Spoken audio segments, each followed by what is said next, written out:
ಯಾಕೆಂದರೆ ಮೋಸ ವಂಚನೆ ಸುಲಿಗೆಯಿಂದ ಪಡೆದುಕೊಂಡಂತಹ ಸಂಪತ್ತುಗಳು ಅದು ಕೇವಲ ಅಲ್ಪ ಸಮಯದ ಸುಖವನ್ನು ಮಾತ್ರ ನೀಡಬಹುದು.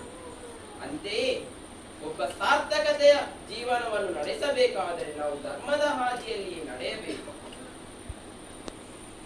ಹಾಗಾಗಿರುವಾಗ ಮಕ್ಕಳೇ, ಈ ಪ್ರಪಂಚದಲ್ಲಿ ನಾವು ಹುಟ್ಟಿ ಕರ್ಮಜೀವಿಗಳಾಗಿ ಹುಟ್ಟಿದ ನಂತರ ಸತ್ಯ ಧರ್ಮ ನ್ಯಾಯ ನಿಷ್ಠೆಯಿಂದ ನಾವು ಯಾವಾಗ ಅದನ್ನು ಪರಿಪಾಲಿಸಿಕೊಂಡು ಬರುತ್ತೇವೆಯೋ ಅಂದು ನಮಗೆ ಸದ್ಗತಿ ಒದಗುತ್ತದೆ, ಅಥವಾ ನಮಗೆ ನಮ್ಮ ಜೀವನಕ್ಕೆ ಒಂದು ಅರ್ಥ ಬರುತ್ತದೆ. ಹಾಗೆಯೇ ಒಂದು ಶ್ಲೋಕವೇ ಇದೆ, ಯಾವಾಗ ನಾವು ಧರ್ಮವನ್ನು ರಕ್ಷಿಸುತ್ತೇವೋ ಧರ್ಮವೇ ನಮ್ಮನ್ನು ರಕ್ಷಿಸುತ್ತದೆ ಎನ್ನುವ ಹಾಗೆ. ಅದು ಯಾವುದು ಗೊತ್ತುಂಟೆ? ಯಾವುದೆಂದರೆ ಧರ್ಮೋ ರಕ್ಷತಿ ರಕ್ಷಿತಃ, ರಕ್ಷತಿ ರಕ್ಷಿತಃ, ಧರ್ಮೋ ರಕ್ಷತಿ. ಮಗು, ಏಳು ಕರ್ಮ. ಯಾರು ನೀನು? ಇಲ್ಲಿಯವರೆಗೆ ನಮ್ಮ ಆಶ್ರಮದಲ್ಲಿ ನಿನ್ನವನ್ನು ಕಂಡವನಲ್ಲ.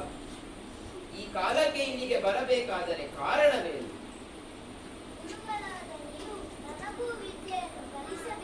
ಸರಿ. ಜ್ಞಾನದ ಉತ್ಸಾಹನಾದ ಸತ್ಯಕಾಮ ವಿದ್ಯೆ ಕಲಿಸುವಂತೆ ಗುರುಗಳ ಬಳಿ ವಿನಯದಿಂದ ಬೇಡಿದರು. ಆಗ ಗುರುಗಳು, ಮಗುವು, ನಿನಗೆ ವಿದ್ಯೆಯನ್ನು ನಾನು ಕಲಿಸಬಹುದು, ಆದರೆ ಈಗಿರುವ ವ್ಯವಸ್ಥೆಗೆ ಅನುಗುಣವಾಗಿ ನೀನು ವಿದ್ಯಾವಂತನಾಗಬೇಕಾದರೆ ಮೊದಲಿಗೆ ನೀನು ನಿನ್ನ ಗೋತ್ರವನ್ನು ಹೇಳಬೇಕಾಗುತ್ತದೆ. ಗೋತ್ರ ಯಾವುದು ಕಂದ ಎಂದು ಪ್ರಶ್ನಿಸಿದರು. ಆ ಕಾಲದ ಸಂಪ್ರದಾಯ ಆಗಿತ್ತು. ವಿದ್ಯೆಯನ್ನು ಕಲಿಯಬೇಕೆಂದು ಬಯಸುವ ಹುಡುಗ ಕೈಯಲ್ಲಿ ಸುಮಿದೆಯನ್ನು ಹಿಡಿದುಕೊಂಡು ತನ್ನ ಗೋತ್ರ ಹೇಳಿ ಗುರುಗಳಿಗೆ ನಮಸ್ಕರಿಸಿ ನಾನು ತಮ್ಮ ವಿದ್ಯಾರ್ಥಿ ಎಂದು ಹೇಳಬೇಕಿತ್ತು. ಗೋತ್ರದ ಹಿನ್ನೆಲೆ ಇಲ್ಲದವರಿಗೆ ವಿದ್ಯೆ ಸಂಪಾದಿಸುವುದು ಅಶಕ್ಯವಾಗಿತ್ತು. ಸತ್ಯಕಾಮನಿಗೆ ತನ್ನ ಗೋತ್ರ ಯಾವುದೆಂದು ತಿಳಿದಿರಲಿಲ್ಲ. ಆತ ನಿರುತ್ತರನಾದ.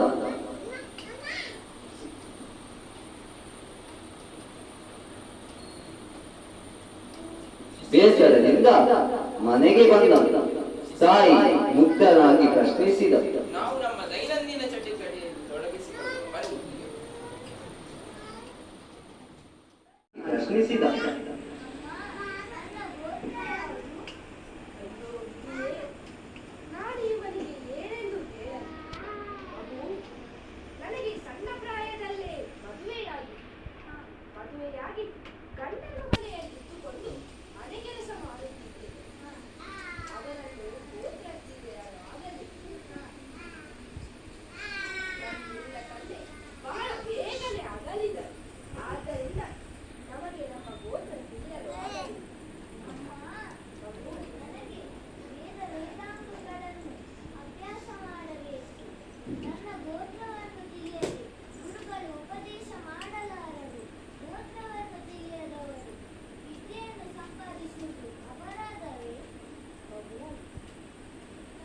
ಭವಿಷ್ಯದಲ್ಲಿ ಹೀಗಾಗುತ್ತದೆ ಎನ್ನುವುದು ನಾನು ತಿಳಿಸಲಿಲ್ಲ.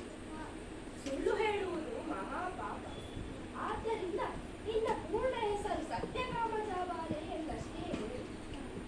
ಇತ್ಯಾದಿಗಳು ತಿಳಿಯದು ಎಂದು ಪ್ರಾಮಾಣಿಕವಾಗಿ ಹೇಳಿ ಶುಭವಾಗಲಿ.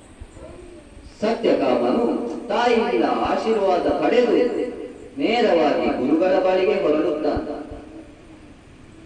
ಶಿಷ್ಯರೇ, ವಿದ್ಯೆ ವಿಧಾನಗಳನ್ನೆಲ್ಲ ಪೂರೈಸಿದ್ದವರು ನಾವು. ಈಗಲೇ ವಂದಿಸಿಕೊಂಡಿದ್ದೇನೆ. ಮಗು ಮತ್ತೆ ಬಂದೆ. ಈಗಲಾದರೂ ನಿನ್ನ ಗೋತ್ರವನ್ನು ಹೇಳಬಹುದು. ಈಗಲೇ ನನ್ನ ಹೆಸರು ಸತ್ಯನಾರಾಯಣ. ಅದಕ್ಕಿಂತ ಹೊರತಾಗಿ ನಾನೇನು ಅರಿಯಲಾರೆ. ಹೌದೇ ಮಗು? ಅವನು ಸುಳ್ಳು ಹೇಳುತ್ತಿದ್ದರೂ ಅದು ಗುರುಗಳಿಗೆ ತಿಳಿಯುತ್ತಿತ್ತು. ಆದ್ದರಿಂದ ಕೆಟ್ಟ ಪರಿಣಾಮವೇ ಉಂಟಾಗುತ್ತಿತ್ತು. ಸತ್ಯಕಾಮ ಅದಕ್ಕೆ ಅವಕಾಶವನ್ನೇ ಕೊಡಲಿಲ್ಲ. ತಾನು ಸತ್ಯ ಹೇಳಿ ಗುರುಗಳ ಅನುಗ್ರಹಕ್ಕೆ ಪಾತ್ರನಾದ. ಹುಡುಗ ಸತ್ಯವನ್ನೇ ಮಾತನಾಡುತ್ತಿದ್ದರಿಂದ ಗುರುಗಳಿಗೆ ಅತೀವ ಮೆಚ್ಚುಗೆಯಾಯಿತು. ಮಗು, ನಿನ್ನ ಹುಟ್ಟಿನ ಗುಟ್ಟನ್ನು ಅರಿಯದೆ ಅಥವಾ ನಿನ್ನ ಗೋತ್ರವನ್ನು ನಿನಗೆ ಈ ಕಾಲದಲ್ಲಿ ನೀನು ಅರಿತವನಲ್ಲ. ಆದರೂ ನಿನ್ನ ಪೂರ್ಣ ಹೆಸರನ್ನು ಮಾತ್ರ ನನ್ನಲ್ಲಿ ಸೂಚಿಸಿದವನಿದ್ದೀಯ. ನೀನಾಡುತ್ತಿರುವುದು ಸತ್ಯವಾಕ್ಯವೇ ಎನ್ನುವುದು ಸ್ಪಷ್ಟವಾಯಿತು. ಮಗು, ನಿನಗೆ ಸಕಲ ವೇದಾಂತಗಳ ವಿದ್ಯೆಯನ್ನು ನಾನು ನಿನಗೆ ಧಾರೆ ಎನ್ನುವುದಕ್ಕೆ ಮನಸ್ಸು ಮಾಡಿದ್ದೇನೆ. ನಾನು ನಿನ್ನನ್ನು ನನ್ನ ಪರಮ ಶಿಷ್ಯನೆಂದೇ ಘೋಷಿಸಿದ್ದೇನೆ. ನಿನಗೆ ಸಕಲ ವಿದ್ಯೆಗಳನ್ನು ನಾನು ಕಲಿಸುತ್ತೇನೆ. ಆಯಿತು ಗುರುಗಳೇ. ಗುರುಗಳು ಅವನಿಗೆ ಸಕಲ ವಿದ್ಯೆಗಳನ್ನು ಕಲಿಸಿದರು. ಸತ್ಯಕಾಮ ಜಾಬಾಲ ವೇದಾಂಗಗಳನ್ನು ಅಭ್ಯಾಸ ಮಾಡಿ ಮಹಾಮೇಧಾವಿಯಾಗಿ ಅದೇ ಹೆಸರಿನಿಂದ ಪ್ರಸಿದ್ಧನಾದ. ಸತ್ಯ ಮತ್ತು ಪ್ರಾಮಾಣಿಕತೆ ಅವನನ್ನು ಎತ್ತರಕ್ಕೆ ಒಯ್ದಿತ್ತು. ಒಂದು ಸುಳ್ಳನ್ನು ಹೇಳಿದರೆ ಅದನ್ನು ಸತ್ಯ ಮಾಡಲು 10 ಸುಳ್ಳನ್ನು ಸೃಷ್ಟಿಸಬೇಕು. 10ಕ್ಕೆ ಮತ್ತೆ 100. ಅದು ಬಹಳ ಅಪಾಯಕಾರಿ. ಸತ್ಯದಿಂದಲೇ ಸತ್ಯಕಾಮ ಸಮಸ್ತ ವಿದ್ಯೆಯನ್ನು ಕಲಿತು ವಿದ್ಯಾವಂತನಾಗಿ ಬಂದು ಸಂದೇಶವನ್ನು ಸಾರುವ ಈ ಕತೆ ಇಲ್ಲಿಗೆ ಮುಕ್ತಾಯವಾಗುತ್ತದೆ. ಭದ್ರಂ ಶುಭಂ.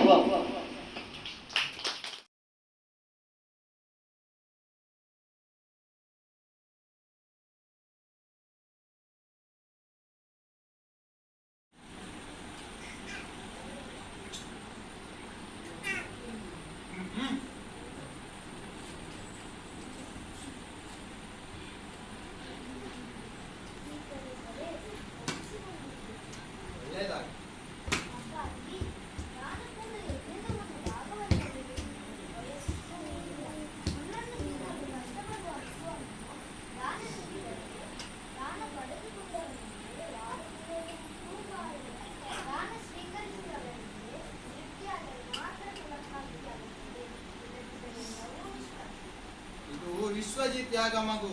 ನಿನಗೆಲ್ಲ ಇದೆಲ್ಲ ಅರ್ಥ ಆಗುವುದಿಲ್ಲ. ಹೋಗ್ ಹೋಗ್. ನೀವು ಬೇರೆ ಏನನ್ನೂ ಯೋಚಿಸುವಂತಿಲ್ಲ. ನಿಮ್ಮ ಮಾತನ್ನು ಮಾನಸನ್ನು ಯಾರಿಗೆ ದಾನ ನೀಡುತ್ತೀರಿ? 2 ಮಾತಿಗೂ ಕೇಳುವುದಿಲ್ಲವೇ? ವಿಶ್ವಜಿತ್ ಯಾಗ ಅಂದರೆ ಮತ್ತೇನೂ ಅಲ್ಲ. ತನ್ನದು ಎಂದು ಏನು ಇದೆಯೋ ಅದನ್ನು ದಾನವಾಗಿ ಇಟ್ಟು ಕಡು ಬಡವ ಸ್ಥಿತಿಗೆ ಬರುವುದೇ ವಿಶ್ವಜಿತ್ ಯಾಗ. ಯಾಗವನ್ನು ನಡೆಸಿದ ನೀವು ಎಲ್ಲವನ್ನೂ ತ್ಯಾಗ ಮಾಡಬೇಕಲ್ಲವೇ? ನನ್ನನ್ನು ಯಾರಿಗೆ ದಾನ ಮಾಡುತ್ತೀರಿ? ಛೇ, ಭೂಪಟಾಳದ ಕಾಂತ. 3 ಮಾತಿಗೂ ಕೇಳುವುದಿಲ್ಲವೇ? ನಿನ್ನನ್ನು ವೃದ್ಧೆಗೆ ನೀಡುತ್ತೇನೆ, ನಡೆ. ತಂದೆ ಮಾತನ್ನು ಮೀರಿಸಬಾರದು. ನನ್ನನ್ನು ಮೃತ್ಯುವಿಗೆ ದಾನವಾಗಿ ನೀಡುತ್ತೇನೆ ಎಂದ ಮೇಲೆ ನಾನು ತಡ ಮಾಡುವುದು ಸರಿಯಲ್ಲ. ಭೂಲೋಕದಿಂದ ಮೃತ್ಯುವನ್ನು ಒಂದೇ ಸಾಕು.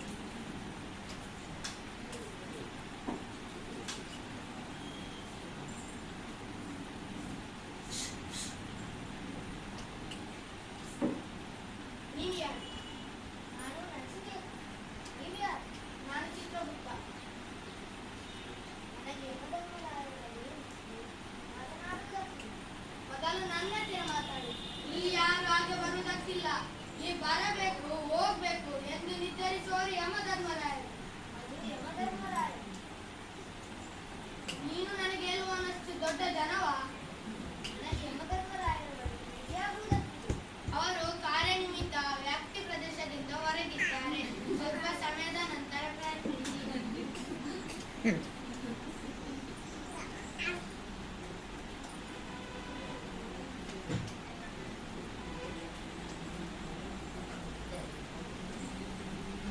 ಹುಟ್ಟು ಸಾವೆಂಬ ಪಂಕ್ತಿಯೊಳಗೆ ಜೀವನವೆಂಬ ದ್ರವ್ಯವನ್ನು ಆಹುತಿಗೆ ದಾನವನ್ನು ಮಾಡಿ ವಿಚಿತ್ರ ವ್ಯವಹಾರವನ್ನು ಮಾಡುತ್ತಿರುವಂತಹ ನಾನು ಭೀಕರನೂ ಹೌದು, ಪರಮ ಸೌಮ್ಯನೂ ಹೌದು. ಆ?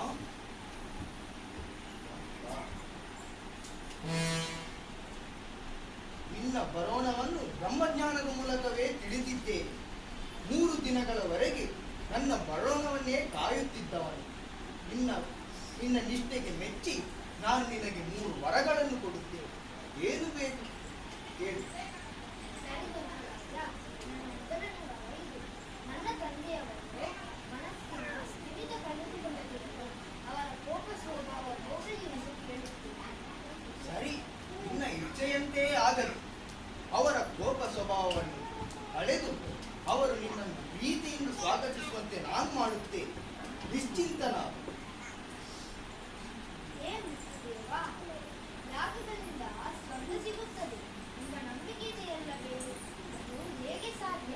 ಆ ರಹಸ್ಯ ನನಗೆ 2ನೇ ವರವಾಗಿ ತಿಳಿಸಿದೆ. ಅಗ್ನಿಯು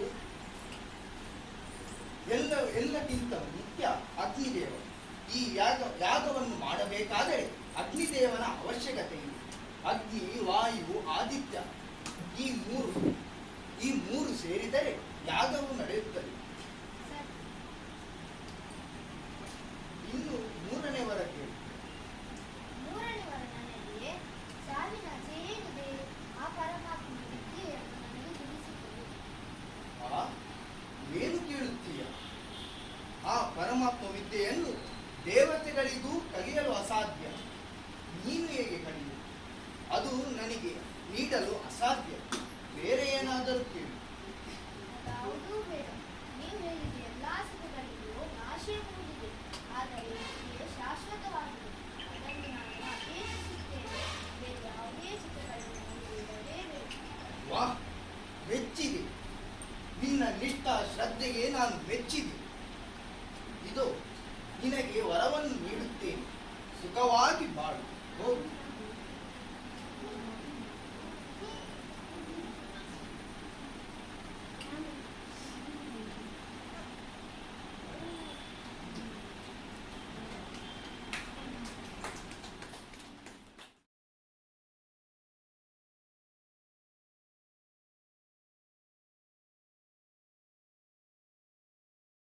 ವೇದವೆಂದರೆ ಜ್ಞಾನವೆಂದು ಅರ್ಥ. ಋಗ್ವೇದ, ಯಜುರ್ವೇದ, ಸಾಮವೇದ, ಅಥರ್ವ ವೇದಗಳೆಂದು ಅವು 4 ಹೆಸರುಗಳಿಂದ ಪ್ರಸಿದ್ಧವಾಗಿವೆ. ಇವಕ್ಕೆ ಉಪವೇದಗಳುಂಟು. ವೇದಗಳು ಬ್ರಹ್ಮನ ಮುಖಗಳಿಂದ ಹುಟ್ಟಿದವೇ. ಹಾಗೆಂದು ವೇದಗಳು ಒಪ್ಪನದೇ ರಚನೆಯಲ್ಲ. ಅವು ಅನೇಕ ಅನುಭವಿಕರ ಅಪಾರ ಜ್ಞಾನ ರಾಶಿ.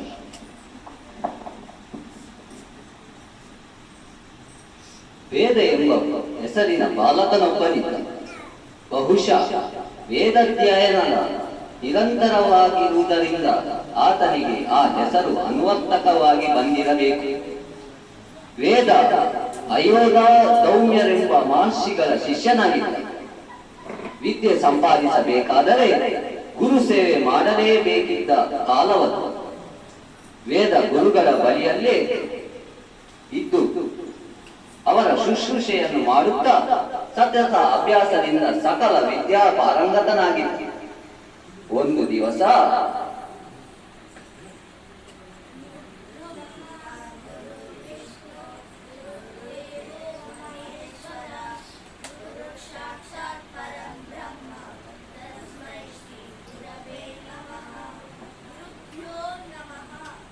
ಶಿಷ್ಯಂದಿರೇ, ಇದುವರೆಗೆ ನಮ್ಮ ಗುರುಕುಲದಲ್ಲಿ ಕಲಿತು ಬೆಳೆದು ವಿದ್ಯೆಗಳನ್ನು ನಿಮ್ಮದಾಗಿಸಿಕೊಂಡಿದ್ದೀರಿ.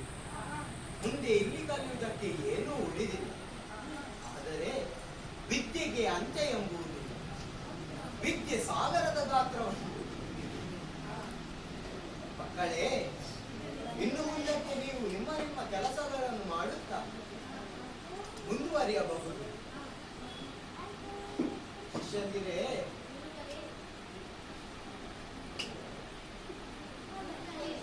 ನಿಮ್ಮಿಂದಲೇ ನಾವು ಲೋಕಜ್ಞಾನ, ವಿದ್ಯೆ, ಸಂಸ್ಕಾರ ಇತ್ಯಾದಿಗಳನ್ನು ಕಲಿತು ಇನ್ನು ಮುಂದೆ ಲೋಕ ಎಂಬ ಮಹಾ ಸಾಗರದಲ್ಲೂ ಜೀವನ ಸಾಗಿಸಲು ಹೋಗುತ್ತಿದ್ದೇವೆ.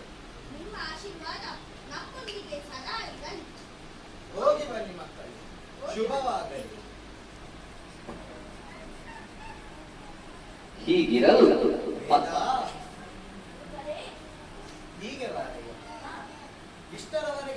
ಆಶ್ರಮದಲ್ಲಿ ನೀನು ಕಲಿತು ಬೆಳೆದವ. ಆ, ಆದರೆ ನನ್ನದೊಂದು ಸಣ್ಣ ಅಪೇಕ್ಷೆ ಇದೆ. ಏನು? ಇನ್ನಷ್ಟು ದಿನ ನೀನು ನಮ್ಮ ಆಶ್ರಮದಲ್ಲಿ ಉಳಿದು ಆ, ನನ್ನ ಪಾದ ಸೇವೆ ಮಾಡಬೇಕೆಂಬುದಾಗಿ. ಹುಡುಗರೇ, ರೋಗಿ ಬಯಸಿದ್ದು ಹಾಲು, ಹಾ. ವೈದ್ಯ ಕೊಟ್ಟದ್ದು ಹಾಲು. ಹ್ಮ್. ವೇದ ಸುಳ್ಳಾದರೂ ಗಾದೆ ಸುಳ್ಳಾಗದು. ಹಾ. ಗಾದೆ ಮಾತುಗಳು ಹಿರಿಯರ ಅನುಭವದ ಮಾತುಗಳು. ಹ್ಮ್. ಬಲು. ಈ ಮಾತನ್ನು ನಾನು ಏಕೆ ಹೇಳಿದೆ ಎಂದರೆ ಹಾ. ನನಗೂ ಕೂಡ ಹಾ. ಇನ್ನಷ್ಟು ದಿನ ನಿಮ್ಮ ಪಾದ ಸೇವೆಯನ್ನು ಮಾಡಬೇಕೆಂಬ ಆಸೆ ಇತ್ತು. ಹಾ. ಅದು ಈಗ ಒದಗಿ ಬಂದಿದೆ ಗುರುಗಳೇ. ಹ್ಮ್. ಆಯ್ತು ಗುರುಗಳೇ, ಇನ್ನಷ್ಟು ದಿನ ನಿಮ್ಮ ಪಾದ ಸೇವೆಯನ್ನು ಮಾಡುತ್ತಾ ನಾನು ಇಲ್ಲೇ ಉಳಿದುಕೊಳ್ಳುತ್ತೇನೆ. ಸರಿ ಸರಿ. ಹೀಗಿರಲು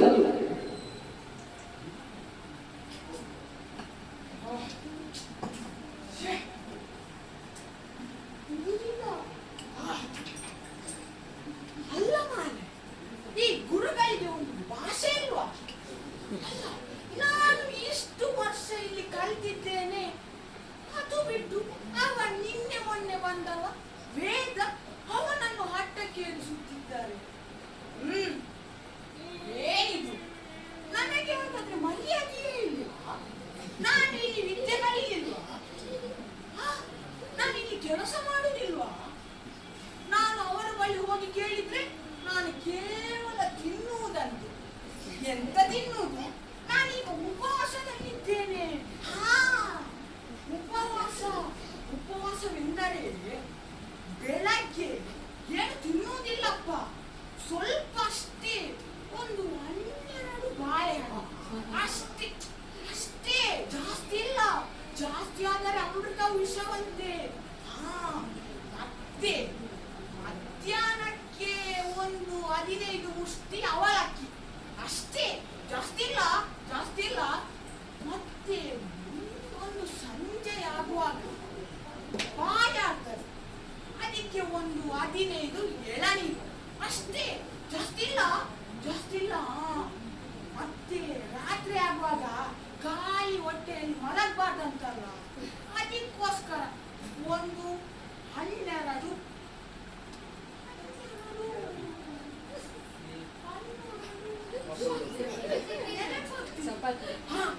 ರಾತ್ರಿ ಆಗುವಾಗ 12 ಮುಷ್ಟಿ ಅವಲಕ್ಕಿ, ಅದಕ್ಕೆ ಸ್ವಲ್ಪ ಬೆಲ್ಲ ಅಷ್ಟೇ. ಆಹಾ, ತೃಪ್ತಿಯೇ ತೃಪ್ತಿ. ಜಾಸ್ತಿ ತಿನ್ನುವುದಿಲ್ಲ ಜಾಸ್ತಿ ತಿನ್ನುವುದಿಲ್ಲ. ಮತ್ತೆ ನಾನು ಈ ವೇದನಿಗೆ ಪರೀಕ್ಷೆ ಮಾಡಬೇಕು. ಅದರಲ್ಲಿ ಗೊತ್ತಾಗ್ತದೆ ಗುರುಗಳಿಗೆ ನನ್ನ ಮೇಲೆ ಪ್ರೀತಿ ಉಂಟು, ಆದ್ರೆ ಮುಂದೆ ತೋರಿಸುವುದಿಲ್ಲ ಅಷ್ಟೇ. ಇನ್ನು ಅವನಿಗೆ ಪರೀಕ್ಷೆ ಮಾಡ್ಬೇಕಂತ ನಾನು ಒಪ್ಪಿಕೊಳ್ತಿರ್ಲಿಲ್ಲ. ಆದ್ರೆ ಅವನಿಗೆ ಸ್ವಲ್ಪ ಬುದ್ಧಿ ಕಲಿಸಬೇಕು ಬೇಕು. ಅದಕ್ಕೋಸ್ಕರನೇ ನಾನು ಒಪ್ಪಿಕೊಂಡದ್ದು. ಮಾಡ್ತೇನೆ, ಬಿಡುದಿಲ್ಲ. ಅವನಿಗೆ ಇಷ್ಟರವರೆಗೆ ನಡೆದದ್ದು ಪಾಠದ ಪರೀಕ್ಷೆ, ಇನ್ನು ನಡೆಯುವುದು ಜೀವನದ ಪರೀಕ್ಷೆ. ಬಿಡುದಿಲ್ಲ. ನೋಡಿಕೊಳ್ತೇನೆ.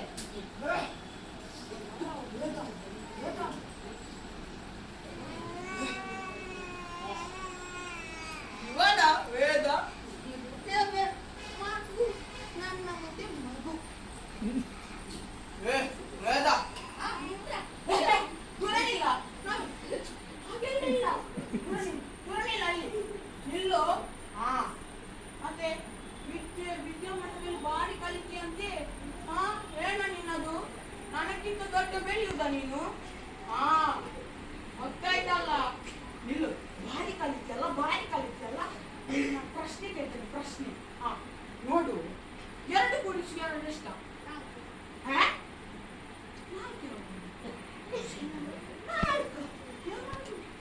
ನೋಡು ವೇದ, ಇಲ್ಲಿ 2, ಇಲ್ಲಿರುವ 2 ಇಲ್ಲಿಗಾಕಿ, ಇಲ್ಲಿರುವ 2 ಇಲ್ಲಿಗಾಕಿ, ಆ 2 ಈಚೆ ಬರುವಾಗ ಈ 2 ಆಚೆ ಹೋಗುವಾಗ ಉಳಿಯುವುದು 2 ಅಲ್ವಲ್ಲ? ನಾನು ಗುರುಗಳೊಂದಿಗೆ ಬಹಳ ವರ್ಷ ಕಲಿತಿದ್ದೇನೆ. ನಿಮ್ಗೆ ಅದೆಲ್ಲ ತಿಳಿಬೇಕಾದ್ರೆ ನನ್ನ ಬಳಿಗೆ ಬಂದು ಕಲಿ. ಇನ್ನೊಂದು ಪ್ರಶ್ನೆ ಕೇಳ್ತೇನೆ, ಇದು ಸಾರಿ ಉತ್ತರ ಕೊಡ್ಬೇಕು. 4 ಕೂಡಿಸಿ 4 ಎಷ್ಟು? 8.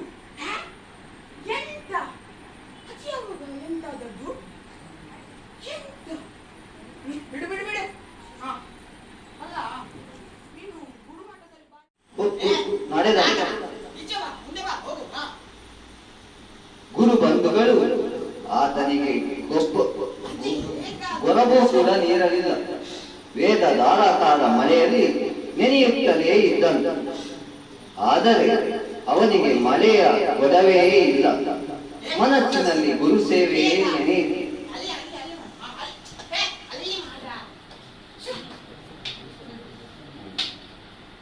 ಹೊತ್ತು ಏರುತ್ತಾ ಬಂತು. ಗುರು ಬಂಧುಗಳಿಗೆ ಹಸಿವು ಆರಂಭವಾಯಿತು. ವೇದನನ್ನು ನಡುಗದ್ದೆಯಲ್ಲಿ ನಿಲ್ಲಿಸಿ ತಾವು ಮೇಲೆ ಬಂದರು. ತಾವು ತಂದಿದ್ದ ಬುತ್ತಿಯ ಆಹಾರವನ್ನು ತಿಂದು ತೇಗಿದರು. ವೇದನ ಹಸಿವಿನಿಂದ ತತ್ತರಿಸಿದಂತ. ಆದರೂ ಸಿಡುಕದೆ ದುಡುಕದೆ ಹಸಿವು ಬಾಯಾರಿಕೆಗಳನ್ನು ಲಕ್ಷಿಸದೆ, ಚಳಿ ಮಳೆ ಗಾಳಿಯನ್ನು ಲೆಕ್ಕಿಸದೆ ಶಿಲಾ ಪ್ರತಿಮೆಯಂತೆ ಗದ್ದೆಯ ಮಧ್ಯೆ ನಿಂತಿದ್ದಂತೆ. ಅಲ್ಲಿರು. ಮಾಡ ಇಲ್ಲಿ ಮಾಡ, ಇಲ್ಲಿ ಮಾಡದೆ ಅಲ್ಲಿಗೆ ಎಲ್ಲಿಗೆ ಹೋಗುದಾ ನೀನು? ಇಲ್ಲಿ ಹೊತ್ತು ಆರಂಭವಾಯಿತು. ಗುರು ಬಂಧುಗಳು ಆಶ್ರಮದ ಕಡೆಗೆ ಹೊರಟರು. ಹೋಗುವ ಮುನ್ನ ಗೊತ್ತಾಯ್ತು, ಸಂಜೆ ಆಗ್ತಾ ಬಂತು, ನಾವು ಗುರುಮಠಕ್ಕೆ ಹೋಗ್ತೇವೆ. ನೀನು ಬರ್ಬೇಡ, ನಮ್ಮ ಜೊತೆ ಬರ್ಬೇಡ. ಅಲ್ಲಿ ತುಂಬಾ ಕೆಲಸ ಉಂಟು. ಮತ್ತೆ ದನಗಳನ್ನು ಕಾಯ್ದು ಬಾ, ಬಾ, ಬಾ.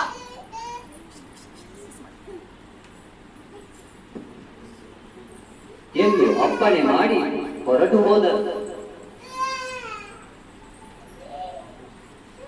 ವೇದ ಎಲ್ಲ ಕೆಲಸ ಪೂರೈಸಿ ಕತ್ತಲೆಯಾಗುತ್ತಲೇ ಆಶ್ರಮ ಸೇರಿದಂತ. ಬಳಿಕ ಉಂಡು ಗುರುಗಳ ಪಾದ ಒದ್ದುತ್ತಾ ಅವರು ನಿದ್ರಿಸಿದ ಬಳಿಕವೇ ತಾನು ನಿದ್ರಿಸಿದಂತ. ಪ್ರಾತಃ ಕಾಲದಲ್ಲಿ ಎಲ್ಲರೂ ಹೇಳುವ ಮುನ್ನ ತಾನು ಹೇಳುತ್ತಿದ್ದಂತ.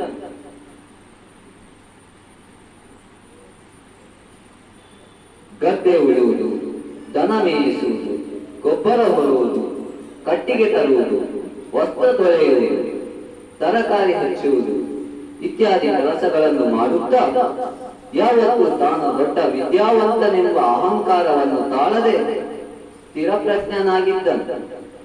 ಶಿಷ್ಯನ ತಾಳ್ಮೆ ಮತ್ತು ಶ್ರದ್ಧೆಯನ್ನು ಕಂಡು ಗುರುಗಳು ಸಂಪ್ರೀತರಾದರು. ಒಂದು ದಿವಸ ಬಂದು ಆತನ ಬಳಿಗೆ ಕರೆದು ಹೀಗೆ ಹೇಳಿದರು. ವೇದ, ಆಹಾ ಆಹಾ, ನಿನ್ನ ತಾಳ್ಮೆಯನ್ನು ಪರೀಕ್ಷಿಸುವುದಕ್ಕಾಗಿ ನಿನಗೆ ಕಷ್ಟಗಳನ್ನು ನಾನು ಕೊಟ್ಟಿದ್ದೇನೆ.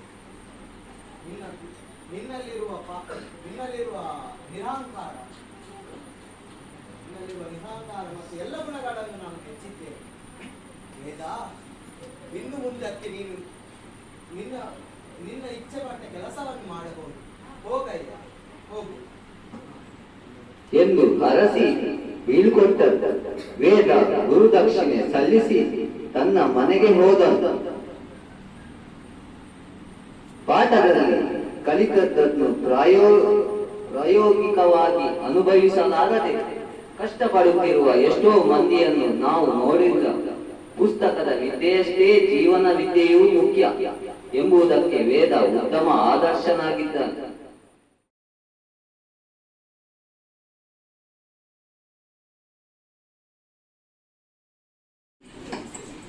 ಶ್ರೀಮನ್ನಾರಾಯಣ ನಮೋ ನಮಃ ನಮೋ ನಮಃ.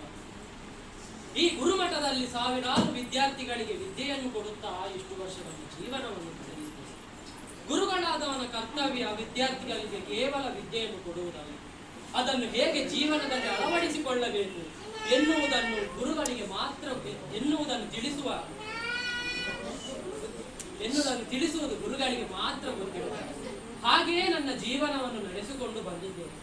ಈ ಸಾವಿರಾರು ವಿದ್ಯಾರ್ಥಿಗಳು ಇರುವ ಈ ಗುರುಕುಲದಲ್ಲಿ ಒಬ್ಬ ವಿದ್ಯಾರ್ಥಿ ಇದ್ದಾನೆ, ಉಪಮನ್ಯು ಎನ್ನುವ. ಅವನು ಎಲ್ಲ ವಿದ್ಯೆಗಳನ್ನು ಶ್ರದ್ಧಾಪೂರ್ವಕವಾಗಿ ಕಲಿತಿದ್ದಾನೆ. ಕೊಟ್ಟ ವಿದ್ಯೆಯನ್ನು ಚಾಚು ತಪ್ಪದೆ ಎಲ್ಲವನ್ನೂ ಕಲಿತಿದ್ದಾನೆ. ಆದರೆ ವಿದ್ಯಾರ್ಥಿ ಕೇವಲ ಹೊಟ್ಟೆ ಹೊರೆಯುವುದಕ್ಕೆ ಮಾತ್ರ ವಿದ್ಯೆಯನ್ನು ಕಲಿಯಬಾರದು. ಅದನ್ನು ಜೀವನದಲ್ಲಿ ಹೇಗೆ ಅಳವಡಿಸಿಕೊಳ್ಳಬೇಕು ಎನ್ನುವುದನ್ನು ಅವರು ತಿಳಿದಿರಬೇಕು. ಅದಕ್ಕಾಗಿ ಒಂದು ಆಟವನ್ನು ಆಡುವ ಅಂತ ಯೋಚನೆ ಮಾಡಿದ್ದೇನೆ. ನೋಡುವ, ಅವನನ್ನೇ ಕರೆಯುತ್ತೇನೆ. ಶಿಷ್ಯಂದಿರೇ,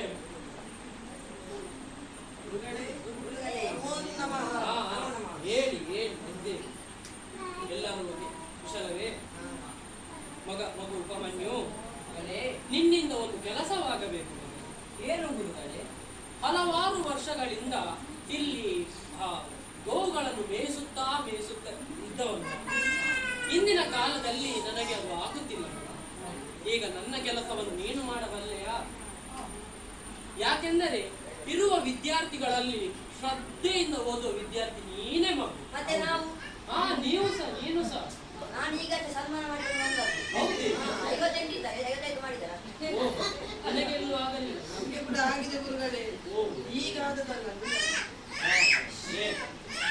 ಹಾಗೆ ಕೆಲಸ ಮಾಡುತ್ತೀಯ ಮಗು? ಚಿಂತೆ ಆಗಲ್ಲ. ಸರಿ ಹೋಗು.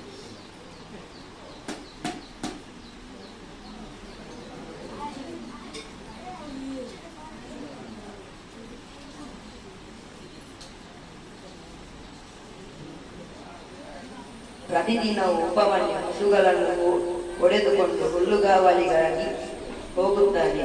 ಮೇಯಿಸಿ ಸಂಜೆಯಾಗುತ್ತಲೇ ಆಶ್ರಮಕ್ಕೆ ಬರುತ್ತಾನೆ. ಗುರುಗಳು ಅವನಿಗೆ ಊಟವನ್ನೇ ಹಾಕುತ್ತಿರಲಿಲ್ಲ. ಹೀಗೆಯೇ ಕೆಲವು ದಿನಗಳು ಕಳೆದವು.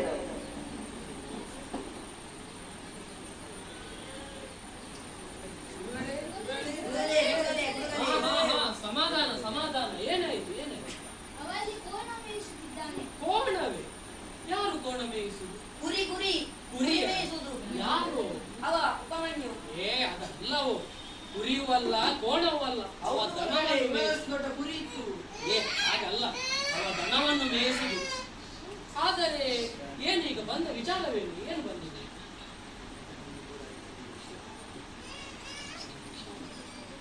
ಅವ ಭಿಕ್ಷಾಟನೆ ಮಾಡುತ್ತಿದ್ದಾನೆ ಗುರುಗಳೇ. ಓಹೋ ಹಾಗೆ. ಸರಿ ಸರಿ, ನೀವು ಹೋಗಿ. ಈತನನ್ನು ಪರೀಕ್ಷೆ ಮಾಡಬೇಕೆಂದು ನಾನು ಯೋಚಿಸಿದರೆ ಇವನು ಭಿಕ್ಷಾಟನೆ ಮಾಡುತ್ತಾ ಇದ್ದಾನಲ್ಲ. ಇವನು ಹೀಗೆ ಮಾಡಿದರೆ ನನ್ನ ಪರೀಕ್ಷೆ ವ್ಯರ್ಥವಾಗಿ ಹೋಗುತ್ತದೆ. ಏನಾದರೂ ಒಂದು ಮಾಡಿ ಇವನಿಗೆ ಹಸಿವಾಗುವ ಹಾಗೆ ಮಾಡಬೇಕಲ್ಲ. ಸರಿ ಸರಿ, ಅವನನ್ನು ಕಲಿತು. ಉಪಮನ್ಯು, ವಂದಿಸಿಕೊಂಡಿದ್ದೇನೆ. ಹೇಳು ಮಗು. ದಿನವಿಡೀ ನಾನು ಹೇಳಿದಂತೆ ಹಸುಗಳನ್ನು ಹಾಯಿಸುವವನು ನೀನು. ಆದರೆ ಒಮ್ಮೆಯೂ ನೀನು ಊಟ ಮಾಡಿದ್ದನ್ನು ನೋಡಲೇ ಇಲ್ಲವನು. ನೀನು ಏನು ಮಾಡುತ್ತೀನಿ ಹಸುವಿಗೆ? ಭಿಕ್ಷೆ ಎತ್ತುತ್ತೇನೆ ಗುರುಗಳೇ. ಏನು ಉಪಮನ್ಯು ಭಿಕ್ಷೆ ಎತ್ತುವುದು? ನಿನಗೆ ಅಷ್ಟು ತಿಳಿದಿಲ್ಲವೇ? ಭಿಕ್ಷಾಟನೆಯ ಮೊದಲ ಅನ್ನವನ್ನು ಗುರುಗಳಿಗೆ ಸಮರ್ಪಣೆ ಮಾಡಬೇಕೆನ್ನುವ ಹಾಗೆ.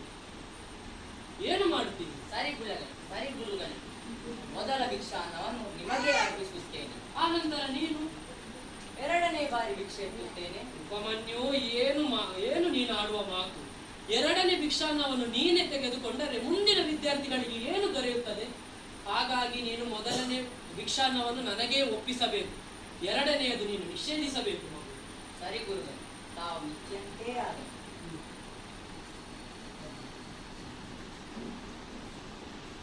ಕೆಲ ದಿನಗಳು ಸರಿದವು. ಉಪಮನ್ಯುವಿನ ಶರೀರ ಹಾಗೆಯೇ ಇತ್ತು. ಮತ್ತೆ ದೌಮ್ಯರು ಶಿಷ್ಯನನ್ನು ಕರೆದು ಪ್ರಶ್ನೆ ಮಾಡಿದರು. ಏನಾಯ್ತು? ಅವನು ಕುಡಿಯುತ್ತಿದ್ದಾನೆ. ಏನು? ಹಾಲು ಕುಡಿಯುತ್ತಿದ್ದಾನೆ ಅಂತ. ಯಾರು? ಅವನೇ ಉಪಮನ್ಯು. ಸರಿ ನಾನು ನೋಡಿಕೊಳ್ಳುತ್ತೇನೆ. ಇವನಿಗೆ ಒಂದಲ್ಲ ಒಂದು ಕಠಿಣ ಪರೀಕ್ಷೆ ಕೊಟ್ಟರು ಇವನದನ್ನು ಮೀರಿಸಿ ಮತ್ತೊಂದು ಕೆಲಸವನ್ನು ಮಾಡುತ್ತಿದ್ದಾನಲ್ಲ. ಈಗ ಮೊದಲ ಭಿಕ್ಷಾನ್ನವನ್ನು ನನಗೆ ಒಪ್ಪಿಸು, ಎರಡನೆಯನ್ನು ನಿಷೇಧಿಸು ಎಂದು ಹೇಳಿದರು ಹಾಲನ್ನು ಕುಡಿದು ಹೊಟ್ಟೆ ತುಂಬಿಸುತ್ತಿದ್ದಾನೆ. ಇವನ ಈ ಆಟವನ್ನು ಆದಷ್ಟು ಬೇಗ ನಿಲ್ಲಿಸಲೇಬೇಕು. ಉಪಮನ್ಯು, ನಾನು ಹೇಳಿದ ಮಾತು ನೀನು ಒಪ್ಪಿಕೊಂಡಿದ್ದಿ.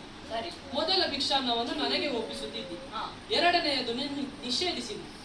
ಆದರೂ ಹೇಗೆ ನೀನು ಹೊಟ್ಟೆ ತುಂಬಿಸುತ್ತಿದ್ದಿ? ನಾನು ಹಾಲು ಕುಡಿಯುತ್ತೇನೆ. ಉಪಮನ್ಯು, ನಿನಗೆ ಎಷ್ಟು ಬಾರಿ ಹೇಳಲಿ, ಹಾಲು ಕುಡಿದರೆ ಕರುಗಳಿಗೆ ಹಾಲು ಎಲ್ಲಿಂದ ದೊರೆಯುತ್ತದೆ? ನೀನಿದು ಮಾಡುವುದು ಸರಿಯಲ್ಲ, ಇದು ತಪ್ಪು ಉಪಮನ್ಯು. ಸರಿ, ಇನ್ನು ನೋಡೋಣ ಇವ ಏನು ಮಾಡುತ್ತಾನೆ ಎಂದು. ಹಾಲನ್ನು ನಿಷೇಧಿಸಿದೆ, ಭಿಕ್ಷಾನ್ನವನ್ನು ನಿಷೇಧಿಸಿದ್ದೇನೆ. ಇನ್ನು ಮುಂದೆ ಏನಾಗುತ್ತದೆ ಎಂದು ಕಾದು ನೋಡು. ಹೀಗೆ ಆಶ್ರಮದಲ್ಲಿ ಅನ್ನ ಇಕ್ಕದೆ ಬೇರೆ ಊಟದ ವ್ಯವಸ್ಥೆಯನ್ನು ಮಾಡದೆ ಆತನ ಆಹಾರಗಳನ್ನು ನಿಷೇಧಿಸುತ್ತಾ ಗುರುಗಳು ಶಿಷ್ಯನನ್ನು ಪರೀಕ್ಷಿಸಿದರು. ಅಯ್ಯೋ ಹಸಿವು, ಅಯ್ಯೋ ಹಸಿವು. ಗುರುಗಳ ಮಾತಿಗೆ ಮುನಿದು ಮೊದಲ ಭಿಕ್ಷಾನ್ನವನ್ನು ಗುರುಗಳಿಗೆ ಅರ್ಪಿಸಿದೆ. ಎರಡನೇ ಭಿಕ್ಷಾನ್ನವನ್ನು ಗುರುಗಳು ನಿಷೇಧಿಸಿದರು. ನನ್ನ ಹೊಟ್ಟೆ ನೀಗಿಸಲು ಹಾಲು ಕುಡಿಯಿದೆ, ಅದನ್ನೂ ನಿಷೇಧಿಸಿದರು. ಅದಕ್ಕಾಗಿ ಕರುಗಳು ಕುಡಿಯುವಾಗ ಅದರ ಕಟವಾಯಿಂದ ಬರುವ ಹನಿಯ ಹಾಲನ್ನೂ ಕುಡಿದೆ. ಆದರೂ ಹೊಟ್ಟೆ ಹಸಿವಾಗುತ್ತಿದೆಯಲ್ಲ, ಹಸಿವಾಗುತ್ತದೆ. ಅಯ್ಯೋ ಹಸಿವು, ಏನು ಮಾಡಲಿ. ಓ ಅದೇನು ಎಕ್ಕದೆ ಇಲ್ಲ, ಅದನ್ನು ತಿಂದು ಬಿಡುತ್ತೇನೆ. ಅಯ್ಯೋ ಕಣ್ಣುಗಳು ಕಾಣುತ್ತಿಲ್ಲವಲ್ಲ.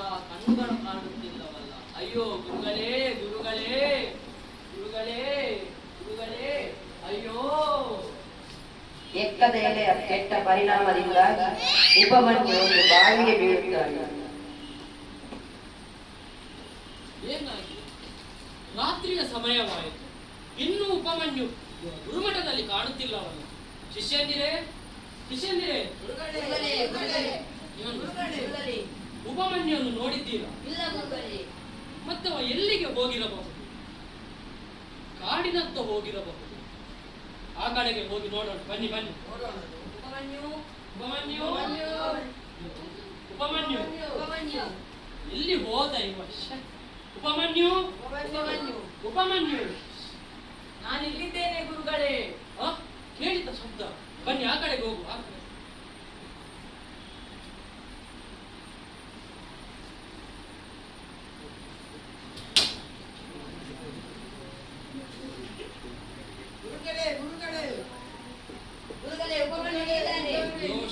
ಶಿವನೇ, ಉಪಮನ್ಯು ಮಗು, ಏಳು ಮಗು, ಏಳು. ಉಪಮನ್ಯು, ಗುರುಗಳೇ, ನಾನು ಇಲ್ಲಿದ್ದೇನೆ ಮಗು, ಹೆದರಬೇಡ. ಏನಾಯ್ತು? ಹೇಳು. ಗುರುಗಳೇ, ನಿಮ್ಮ ಮಾತಿಗೆ ಮುನಿದು ಹಸುಗಳನ್ನು ಮೇಯಿಸಿಕೊಂಡು ಸಂಜೆಯಾಗುತ್ತಲೇ ಆಶ್ರಮಕ್ಕೆ ತೆರಳುತ್ತಿದ್ದೆ. ಹಸಿವನ್ನು ನೀಗಿಸಲು ಭಿಕ್ಷಾನ್ನವನ್ನು ಮಾಡಿದೆ. ಮೊದಲ ಭಿಕ್ಷಾನ್ನವನ್ನು ನಿಮಗೇ ಅರ್ಪಿಸಿದೆ. ಎರಡನೇ ಭಿಕ್ಷಾನ್ನವನ್ನು ನೀವು ನಿಷೇಧಿಸಿದ್ದೀರಿ. ನನ್ನ ಹೊಟ್ಟೆಯನ್ನು ನೀಗಿಸಲು ಹಾಲನ್ನು ಕುಡಿದೆ, ಅದನ್ನೂ ನಿಷೇಧಿಸಿದ್ದೀರಿ.